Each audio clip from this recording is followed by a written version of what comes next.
Здравствуйте, дамы и господа! Сегодня мы говорим о политическом лидерстве женщин.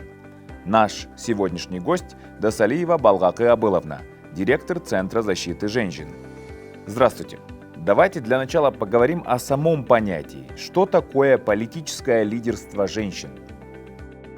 По сути, политическое лидерство – это участие как женщин, так и мужчин на политическом уровне. Это решение проблем людей, вести за собой людей. Это дискуссия, правильное решение социальных проблем. Все это знак равноправного лидерства. А политическое лидерство женщин – это участие женщин в политике на государственном уровне. Под руководством этих женщин у нас есть законы на государственном уровне в поддержку этого лидерства. Эти законы до сих пор не полностью выполняются в нашей стране.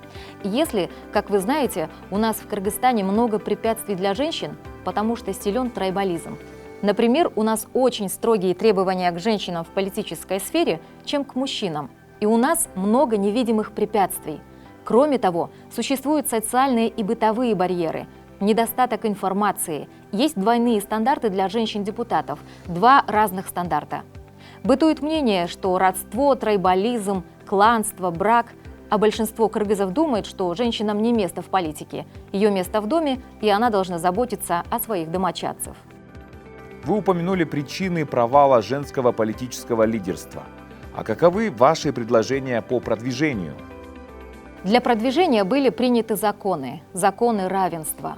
И хорошо было бы, если будет больше государственных программ по поддержке равных возможностей. От финансирования государства тоже многое зависит. У нас будет развитие в Кыргызстане только тогда, когда в правительстве будут 50% мужчин и 50% женщин. Оно начнет двигаться вперед. В то же время женщины в Кыргызстане в меньшей степени поддерживают и продвигают лидерство. В Кыргызстане есть группа экспертов женского движения, которые достигли много чего. Совместно с женщинами-депутатами Жогорку Кенеша о сохранении светского статуса кыргызского государства и принятии законов, продвигающих прав женщин.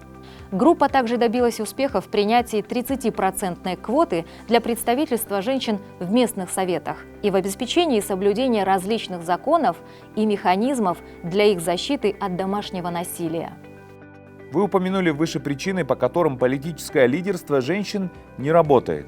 И каковы ваши предложения по продвижению политического лидерства женщин? У нас нет государственных программ по продвижению политических прав и лидерства. И если у государства будет финансирование для участия женщин, это будет очень хорошей поддержкой. Кроме того, я бы рекомендовала ввести программу наставничества для женщин, расширить позитивное влияние женщин-лидеров и развивать работу со средствами массовой информации. Мы все же предлагаем ввести в законодательство механизм равных возможностей. Я бы также предложила принять дополнительные законы на всех уровнях власти в составе коллегиальных органов для перевода женщин на уровень принятия решений. Спасибо за важное и содержательное интервью. У нас в гостях была директор Центра защиты женщин Балгакы Абыловна Досалиева.